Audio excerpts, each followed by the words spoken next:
Calling, Londres et ses clichés, Big Ben, la reine et la pluie évidemment. Bonjour Mathieu Boisseau, vous êtes en direct devant cette magnifique cabine téléphonique. On parlait du coup de chaud qui nous attend ici en France avec Julie à l'instant. Chez vous non plus, la pluie n'a pas été au rendez-vous cet été.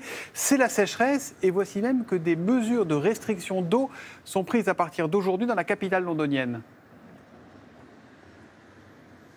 Effectivement, 2 régions supplémentaires concernées, Londres et la magnifique région des Cotswolds à l'ouest de l'Angleterre. Cela fait donc désormais 24 millions de Britanniques visés par ces restrictions. Elles sont mises en place par les compagnies d'eau qui diffèrent d'un endroit à l'autre. Mais globalement, on retrouve à peu près toujours les mêmes interdictions, à savoir arroser ses plantes, son jardin, laver sa voiture, remplir sa piscine et nettoyer sa façade ou ses fenêtres. Interdiction de le faire avec un tuyau d'arrosage.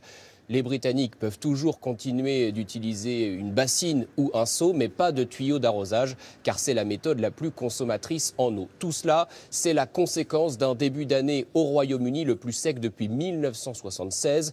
Plus de 40 degrés en Angleterre, record battu, et très peu de pluie. Vous allez voir que les cours d'eau sont en grande souffrance, même la Tamise. Nous nous sommes rendus à proximité de sa source. Reportage réalisé avec Charline Madini. Ils sont aux premières loges pour saisir l'importance de la réduction de la consommation d'eau. Les habitants d'Ashton Keynes ne voient plus la Tamise au pied de leur maison depuis plusieurs semaines, alors qu'elles sont longées par le fleuve en temps normal. À compter d'aujourd'hui, le village doit donc composer avec des restrictions nécessaires selon le maire, à condition que d'autres mesures soient prises par les fournisseurs d'eau. Nous allons bien sûr respecter les interdictions.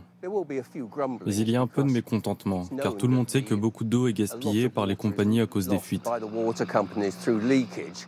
20% de l'eau est en effet perdue dans des canalisations vieillissantes et mal entretenues au Royaume-Uni, alors que les restrictions mises en place aujourd'hui peuvent au mieux réduire de 10% la consommation.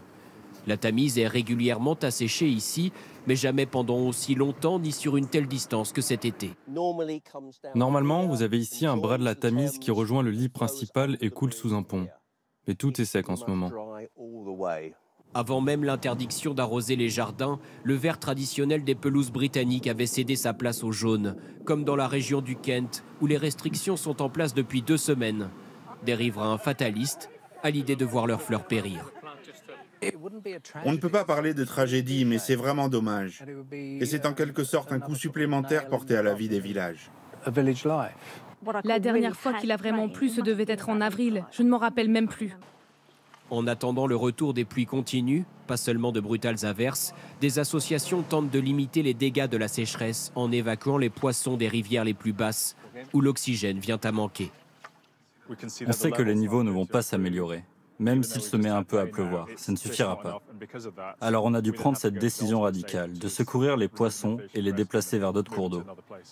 Les restrictions doivent permettre d'accélérer la reconstruction des cours d'eau, qui pourrait prendre plusieurs mois. On est quand même inquiet pour le gazon de Wimbledon, Mathieu Boisseau. Est-ce que ces restrictions, elles concernent aussi le monde économique? Autrement dit, est-ce que ça peut encore ralentir l'économie qui n'est déjà pas flambarde en Grande-Bretagne en ce moment? Exactement, il y a un risque et c'est pour cette raison que les compagnies d'eau ont décidé de nombreuses exemptions pour les entreprises. Elles peuvent continuer à utiliser l'eau si cela est nécessaire à leur activité. En clair, un chauffeur de taxi peut toujours laver sa voiture, un horticulteur arroser ses plantes, un golf arroser ses greens, mais ça seulement sur les horaires de nuit. En revanche, un hôtel ne peut plus remplir sa piscine pour le seul bonheur de ses clients. Les contrevenants, particuliers ou professionnels, s'exposent à des amendes de 1000 pounds, 1200 €, mais les compagnies d'eau et les autorités ont prévenu, elles feront davantage preuve de pédagogie que de répression. Merci Mathieu Boisseau, en direct de Londres ce matin dans Télématin. Merci à vous.